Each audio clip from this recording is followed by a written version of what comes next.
Tradition. Depuis 2020, la ville de Pikine invite toutes les organisations fêtières, que ce soit l'association des directeurs d'école, l'association des artisans, des secteurs de la culture, de tous les secteurs. Nous invitons presque les services déconcentrés de l'État pour partager avec eux d'abord l'exécution du budget en cours, partager avec eux le niveau d'exécution du plan annuel d'investissement et du plan triennal d'investissement. Donc c'est un moment d'échange et aussi un moment de redevabilité, un moment pour expliquer aux citoyens de Pikine pour qui nous travaillons, donc l'état actuel et l'engagement qu'avait pris la ville de Pikine, donc pour réaliser certains projets. Donc aujourd'hui, c'était un moment pour décliner donc, les différentes réalisations, où nous en sommes, à quel niveau d'exécution, donc quels sont les projets qui ont été réalisés. Si je prends seulement le plan annuel d'investissement, on avait initié l'année passée 23 projets. Aujourd'hui, beaucoup de projets ont été réalisés. Donc il y a aussi les perspectives d'avenir pour la ville de Pikine. Qu'est-ce que nous allons faire pour le prochain plan d'investissement triennal, donc 2025-2028. Non, vous savez, tout le monde le sait, ça fait 2 ans que Pikine est classée, la ville de Pikine est classée première donc, pour le PACASEN au niveau de toutes les collectivités territoriales du Sénégal. Cela veut dire que les CMO ont été respectés, les indicateurs aussi de performance de la ville de Pikine donc, sont à un niveau acceptable. Donc c'est pour cela que Pikine s'érige toujours donc, dans ce niveau-là, au niveau du PACASEN. Donc c'est très important que la gouvernance de la ville de Pikine, donc sous la conduite du maire Ablaye Timbo, est au beau fixe. C'est-à-dire que toutes les règles de transparence sont respectées.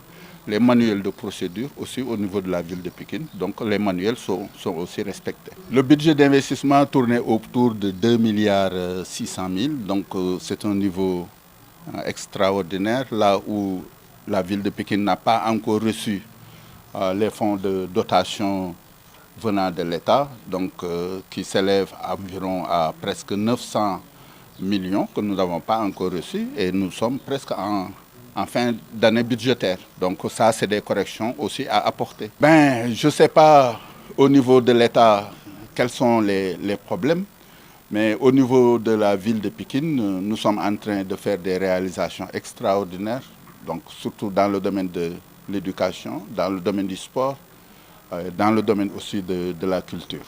Non, ça c'est les fonds d'équipement des collectivités territoriales. On les appelait les fonds de dotation, les fonds de concours, etc. Donc ça, c'est l'État qui doit doter les collectivités territoriales de ces fonds-là. Parce que l'État a transféré des compétences, donc concomitamment, donc le transfert des compétences est accompagné par un transfert aussi de fonds.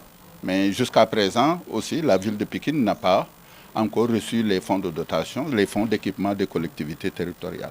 Donc, oui, parce que s'il n'y a pas les fonds, par exemple, je viens de le dire au niveau de la réunion publique, que nous ne gérons pas le trésor public.